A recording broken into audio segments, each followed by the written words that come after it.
So in this video we will learn how to start the fart mod in Tesla. So you go inside this thing which is like three dots, and then you go into the, I believe it's Toybox, and then here you have, let's see here what kind of Toybox you have. You have emissions, so tap on emissions and then it says, hey, what do you want? So it can be like fart on demand. So here, if I press the left scroll wheel, it's supposed to fart, or it can also fart on the turn signals. Okay, and there is some fart sound here as well.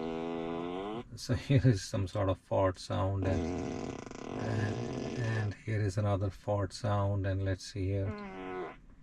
So again, in Tesla you can have some fun. There is a toy box, and based on what's happening you can use your scrolling wheel, and that will do some sort of fart on the left scroll wheel or the right scroll wheel and stuff like that.